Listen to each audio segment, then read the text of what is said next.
Bismillahirrahmanirrahim. Assalamualaikum warahmatullahi wabarakatuh. Teman-teman, alhamdulillah dengan izin Allah Subhanahu wa taala kita masih meneruskan proses untuk pembangunan pesantren Mira Ma'had Islam Rafiah Akhyar yang sekarang teman-teman bisa ketahui progresnya insyaallah sudah mendekati 50% dari kurang lebih 11 sampai dengan 12 titik yang kita sedang bangun. Setiap unit yang kita optimalkan mudah-mudahan dengan izin Allah Subhanahu wa taala dalam waktu dekat ke depan kita bisa lihat wujudnya yang lebih rapi, lebih baik dan siap insyaallah untuk dioptimalisasikan dengan hadirnya para santri. Teman-teman sudah lihat tadi ada juga masjid yang insyaallah ya sudah mulai akan naik ya ke atas, sudah mulai akan naik batang. Kemudian juga ada kelas-kelas yang sudah mendekati finishing.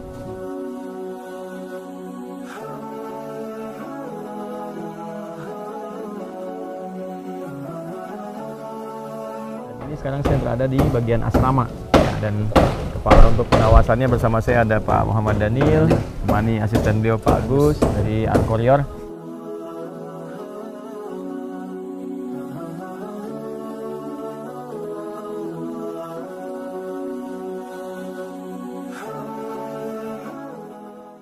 Insya Allah juga asrama ini kita targetkan ya paling telat itu di akhir Juli. Akhir Juli ya, Juni ya, Juni. Jadi semua bisa finish dengan baik. Ya. Sekarang ini kita sedang kejar struktur. Insya Allah kalau cuaca mendukung, saya selalu dalam 2 minggu paling telat itu ada schedule cor Ustaz. Ya. Insya Allah karena kita ada beberapa planning kegiatan. Jadi nanti yang pertama Masjid, mungkin lantai 1 sudah bisa ya Ramadan ya? Ya, kita targetkan ya? yang lantai 1, lantai dasar itu bisa dipakai untuk ibadah bulan Ramadan. Ya, alhamdulillah. Walaupun itu sifatnya fungsional juga Ustaz ya. Ya, tidak ada masalah, yang penting nanti bisa digunakan. Besok sudah selesai. Ini sebagian gedung bisa dipakai ya. Jadi mungkin ada i'tikaf terbatas. Kemudian teman-teman yang paling penting saya sampaikan bahwa jadi nanti sebelum ada santri formal, ada santri informalnya yang Mira online nanti seperti saya pernah ungkapkan kita akan ada undangan ya, sini sesuai dengan kelas-kelas profesinya. Mungkin ada 50-100 orang. Nanti rencananya bisa istirahat di sini. Nah, kapasitas satu gedungnya berapa nih, Pak? 40 ya? Ya, ada atas bawah 40 ya? 20 kamar. 20 ya, 20 kamar. Berarti kita bisa average 50 orang ya.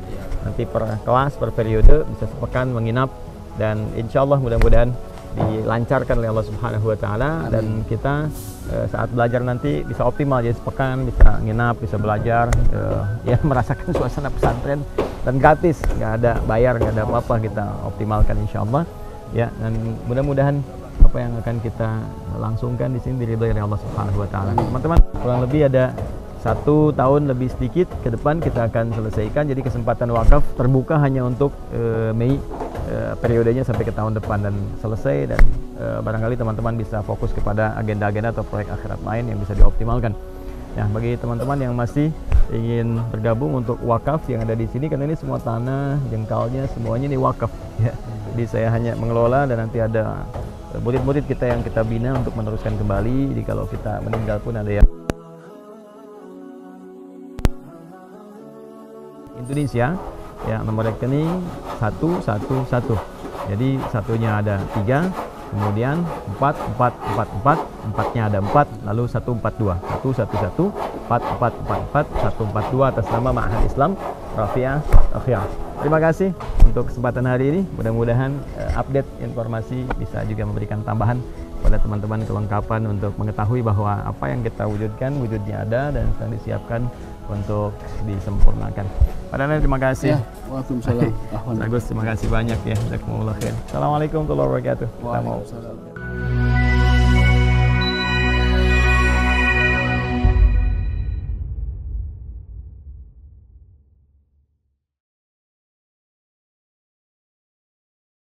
أعوذ بالله من الشيطان الرجيم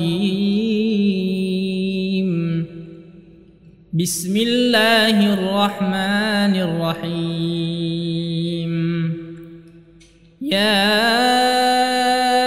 أيها الذين آمنوا كتب عليكم الصيام كما كتب على الذين من قبلكم لعلكم تتقون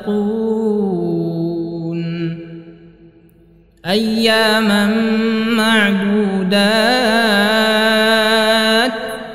فمن كان منكم مريضا أو على سفر فعدة من أيام أخر وعلى الذين يطيقونه فدية طعام مسكين فمن تطوع خيرا فهو خير له وأن تصوموا خير لكم إن كنتم تعلمون شهر رمضان الذي أنزل فيه القرآن هدى للناس وبينات من الهدى والفرقان فمن شهد منكم الشهر فليصمه ومن كان مريضا أو على سفر فعدة من أيام أخر يريد الله بكم اليسر ولا يريد بكم العسر ولتكملوا العدة ولتكبروا الله على ما هداكم ولعلكم تشكرون صدق الله العظيم.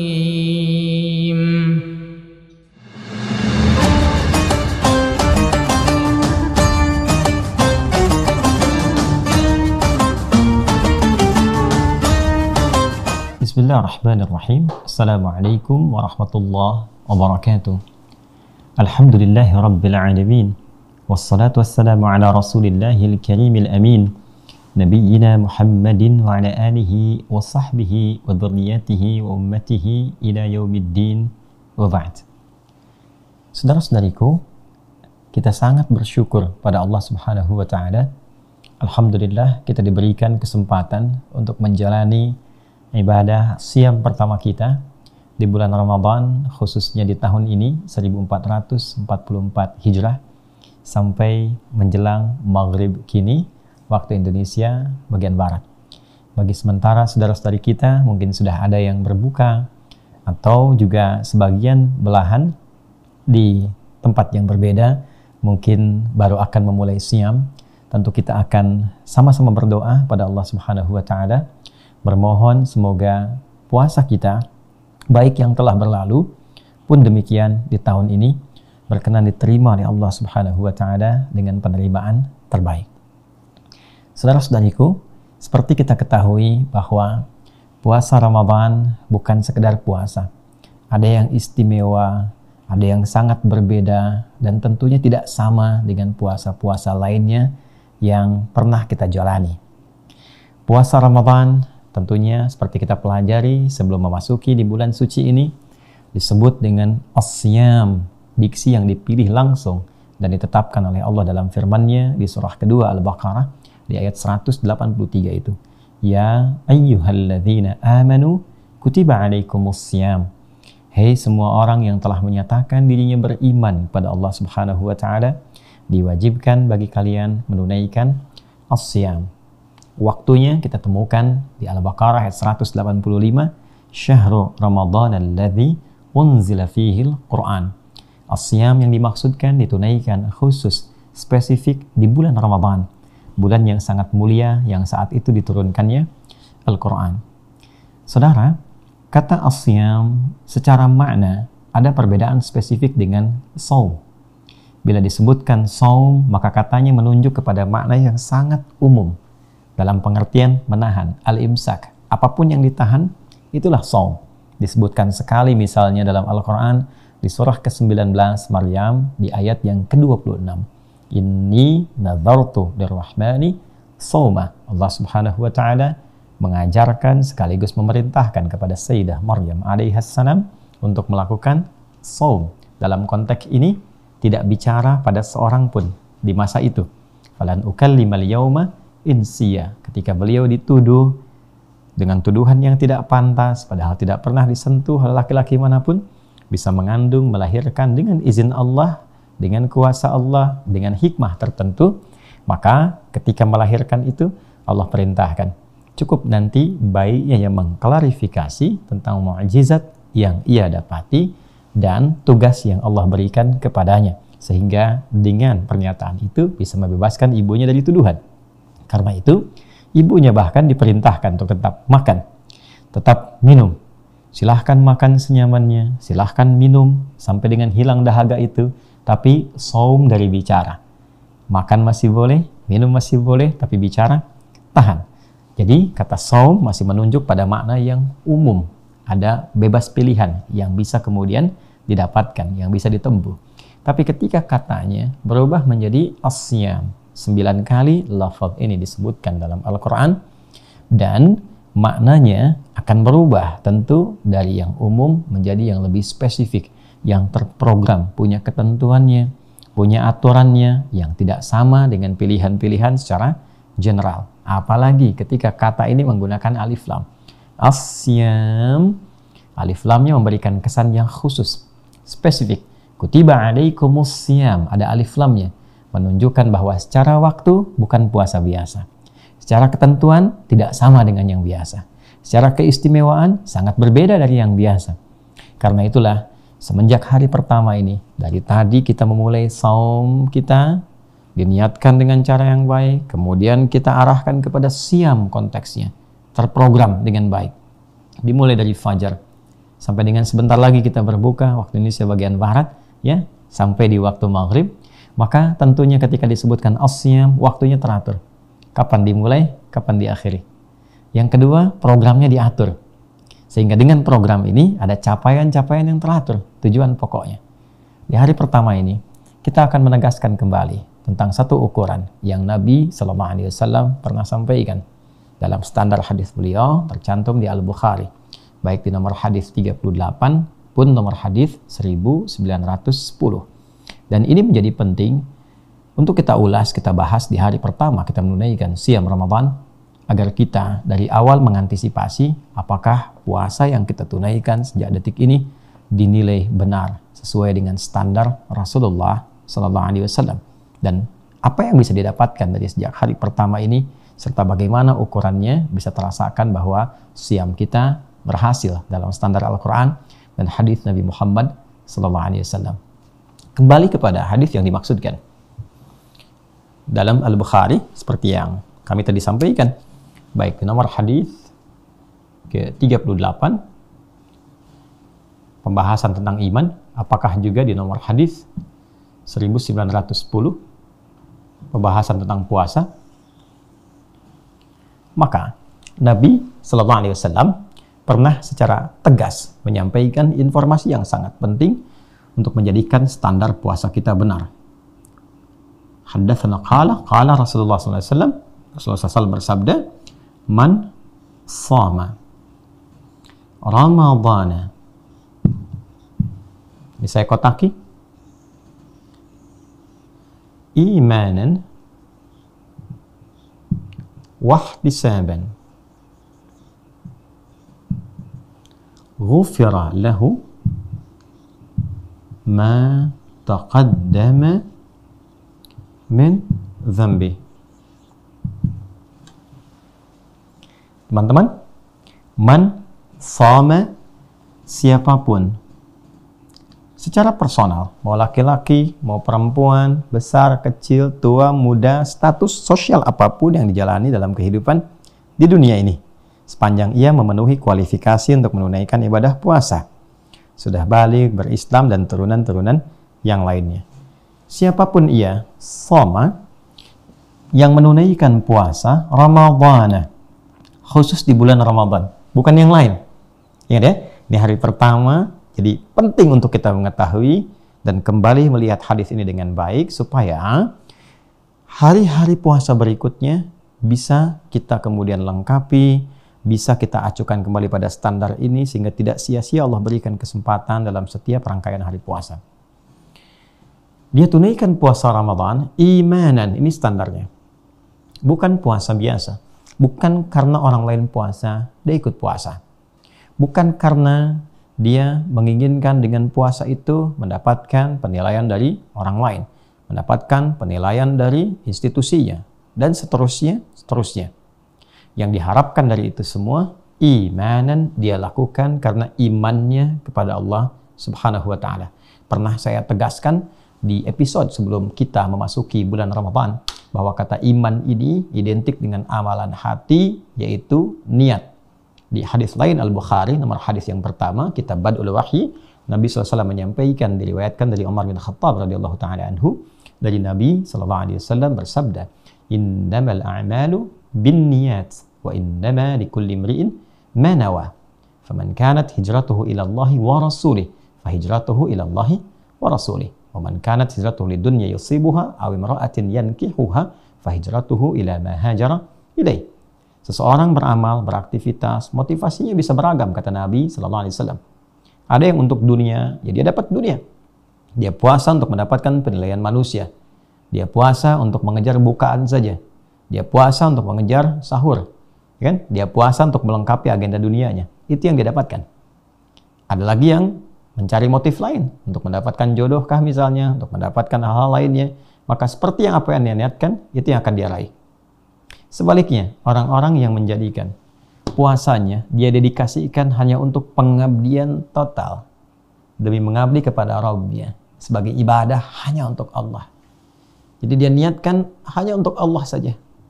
Artinya, dia menjadikan amalan puasanya itu sebagai pembuktian kehambaannya kepada Allah. Dia mengakui, saya menghamba Allah. Saya dicipta untuk mengabdi, menjadi hamba. Saya beraktivitas di muka bumi ini karena perintah Allah. Karena itu dihadirkan dalam jiwanya untuk menaati Allah. Nah, keyakinan tanpa ragu untuk menaati Allah itu disebut dengan iman namanya. Orangnya disebut dengan mukmin. Makanya orang beriman, kenapa diminta untuk ibadah? Supaya membuktikan kebenaran imannya. Kita sholat kan karena iman. Alladzina yu'minuna bil ghaib wa yuqimunas shalah. Kita puasa pun karena iman kan? Ya ayyuhalladzina amanu kutiba alaikumussyam. Jadi kalau kita dalam kondisi menunaikan ibadah bukan karena imannya dipertanyakan. Karena panggilan puasa pun karena panggilan iman. Disinilah sejatinya kita ingin membuktikan kepada Allah sejak hari pertama ini bahwa kita memang berpuasa untuk menaati Allah, untuk menghamba kepada Allah. Nah, orang-orang yang menjadikan niat puasanya sebagai pengabdian, penghambaan kepada Allah, pembuktian keimanannya kepada Allah, lalu wahtisaban, dan dia mengetahui keutamaan puasa itu. Ya, kita mesti belajar nih, bagaimana yang kita bisa dapatkan dari puasa, kasih sayang Allah, keutamaan malam-malamnya, keutamaan ibadah siangnya, lipat ganda pahalanya. Plus, di ihtisab ini juga mengandung makna hisab. Karena asalnya dari hasiba, yahsibu atau yahsabu. Di sana ada hasaba, yuhasibu, ada ihtasaba, yahtasibu. Tapi akar semuanya kembali kepada ha, sin, dan ba. Yang menunjukkan hitungan pada dua sisi. Bisa pada sesuatu yang ingin didapatkan atau sesuatu yang ingin dikoreksi. Saat yang bersamaan dia puasa, dia mengoreksi dirinya untuk menjadi lebih baik.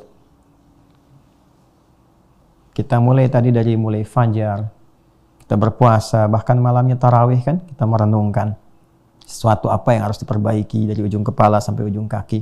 Alhamdulillah bikin program. Hari pertama ini saya pengen koreksi di pandangan saya. Maka di hari pertama jaga bagaimana cara memandang yang baik.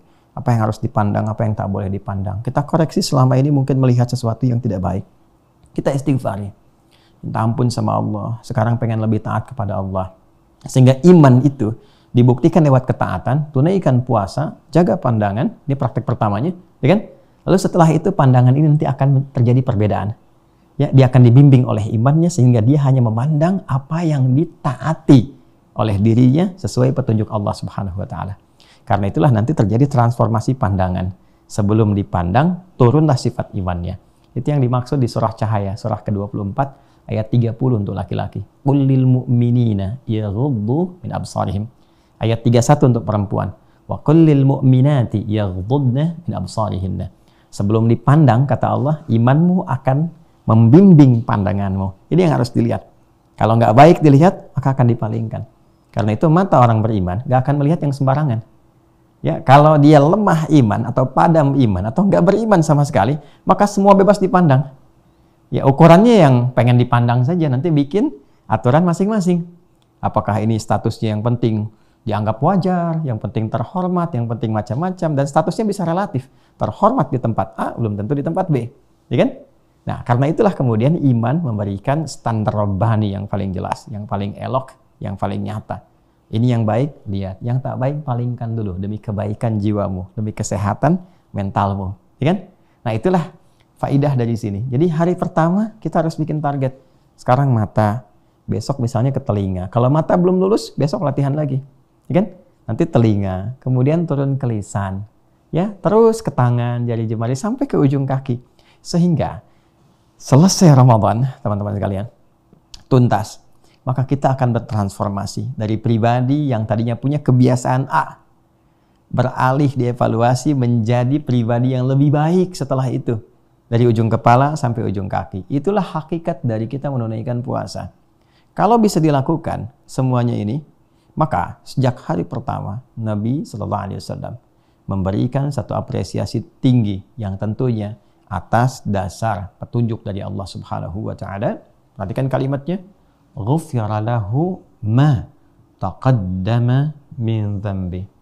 Maka seluruh ini itu kan, kalau dia disebutkan demikian, maka ini menunjuk sifat umum. Sepanjang tidak ditakhsis, dikhususkan, maka maknanya general. Ya, general itu luas, tanpa batas. Maka seluruh dosa-dosa yang pernah ia kerjakan selama hidupnya, sampai detik dia puasa itu, selesai dia puasa, ghufira lahu, berpotensi akan diampuni oleh Allah Subhanahu wa taala. Ini berpotensi diampuni. Karena itu teman-teman, sejak hari pertama ini, mari kita manfaatkan isyarat dari hadis Nabi yang sangat mulia ini untuk menilai apakah dari tadi fajar kita puasa, bahkan malam tarawih, di hari pertama kita lakukan, apakah sampai saat ini kita sudah merasakan kenikmatan dari puasa kita? Sudahkah melakukan koreksi terhadap diri kita? Apakah ada target yang sudah disiapkan? Lantas, sudahkah merasakan ampunan dari Allah? Ampunan yang melahirkan kedamaian, ketentraman, kebaikan. Apa ciri seseorang yang diampuni oleh Allah Subhanahu wa taala? Maka paling gampang cirinya adalah ampunan ini mendatangkan kesolehan setelah menghilangkan kesalahan. Karena tidak mungkin ada ampunan kecuali sebelumnya ada dosa yang harus diampuni, perbuatan salah. Contoh, mata berbuat salah. Karena itu mengandung potensi dosa. Maka saat Ramadan kita minta kepada Allah untuk diampuni dosa mata ini setelah kita mengoreksi, flashback ke belakang untuk melihat. Maka saat menjalani puasa kita renungi, kita sesali, kita mohon ampunan kepada Allah dan berjanji untuk tidak mengulangi. Maka apa yang didapatkan? Ketika ampunan itu diturunkan akan terjadi perbedaan pada cara pandang kita. Nah, itulah ketika ada ketenangan pada jiwa dan mata mulai memandang kepada yang baik, yang soleh, tidak suka lagi dengan yang salah. Itu cirinya dia mendapatkan ampunan Allah Subhanahu wa taala. Maka mari kita gunakan cara berpuasa menurut standar ajaran Nabi SAW sehingga puasa yang dilakukan memiliki nilai, memiliki kualitas, tidak hanya menahan lapar, haus dari fajar, nunggu bukaan di maghrib, hidangan kemudian dibentangkan dan segala rupa. Tapi apa dampaknya pada perilaku kita? Apa dampaknya pada diri kita? Karena itu, kembali ke sini, puasa yang ditunaikan. Sejak hari pertama kita melakukannya, mesti mendapatkan keberhasilan melalui standar yang disampaikan Nabi SAW sehingga puasa kita punya nilai di sisi Allah Subhanahu wa taala dan Rasulnya. Ini masih hari pertama, teman-teman. Masih ada bentangan ke depan yang bisa kita tunaikan dengan lebih baik. Tapi problemnya adalah kita tidak tahu kapan dari bentangan waktu itu tibanya ajal kita untuk kembali kepada Allah Subhanahu wa taala. Karena itu kita bermohon kebaikan kepada Allah. Kita merasakan boleh jadi ini mungkin hari terakhir kita berkehidupan. Kita tidak tahu apakah hari esok kita masih bisa menunaikan puasa. Malam nanti kita masih tarawih. Karena ajal adalah rahasia yang tidak ditampakkan waktunya untuk melatih kita supaya serius di setiap detik yang kita lalui. Bila berpikir berbuat maksiat, bayangkan akan wafat. Bila berharap ada kebaikan, sempurnakan sehingga nilainya tinggi di hadapan Allah sesuai dengan petunjuk Rasulullah Sallallahu Alaihi Wasallam. Teman-teman, sebelum berbuka, sekali lagi, mari kita optimalkan standar ini. Berdoalah, meminta ampunan kepada Allah, meminta kemuliaan untuk segenap kebaikan kita dunia akhirat, keluarga, untuk mendapatkan ridha Allah yang sempurna sesuai dengan apa yang Allah kehendaki, apa yang Allah cintai. Allahumma taqabbal minna innaka antas sami'ul alim wa tub 'alaina innaka antat tawwabur rahim. Allahumma i'tarafna bi anna dhanbana ya Allah katsir walakinnana ya Allah sya'arna wa i'tarafna bi anna rahmataka wasi'ah. Ya Allah, kami mengakui bahwa banyak perbuatan dosa yang telah kami kerjakan sampai detik ini. Tapi kami juga meyakini ya Arhamar Rahimin, rahmat-Mu begitu luas untuk menutup dan menghapuskan seluruh perbuatan dosa dan salah yang pernah kami hamba-Mu lakukan. Ya Allah, la tada'lana fi maqamina hadha fi kulli maqamin dhanban illa ghafarta. Jangan biarkan ada satupun hamba-Mu yang berkehidupan sampai detik ini masih berlumur dosa, kecuali Engkau ampuni seluruh dosa-dosanya. Wala hamban illa farajtah. Bila pun ada yang masih merasakan kegelisahan, maka mohon tenangkan keadaan jiwanya. Wala asiran illa yassartah. Bila ada yang mengalami kesulitan, maka mohon angkat dan hilangkan kesulitannya. Allahumma tubna ilaika taubatan nasuha. Allahumma alif ya Allah baina qulubina. Allahumma alif baina qulubina warzuqna ni'matat taubati wa jannibna minal ma'asi. Ya Allah, kami bertaubat kepadamu ya Arhamar Rahimin di bulan mulia ini. Maka kami mohon terima taubat kami. Ya Allah, hilangkan segala kesalahan kami dan jauhkan kami dari berbagai perbuatan maksiat yang dapat menjauhkan kami dari kasih sayang-Mu. Rabbana atina fid dunya hasanah fil akhirati hasanah wa qina adzabannar. Wa sallallahu ala sayyidina Muhammad wa ala alihi wa sahbihi ajma'in. Wa akhiru da'wana subhanakallahumma wa bihamdika asyhadu an la ilaha illa anta nastaghfiruka wa natubu ilaik. Walhamdulillahirabbil alamin. Demikian, selamat berbuka. Assalamualaikum warahmatullahi wabarakatuh.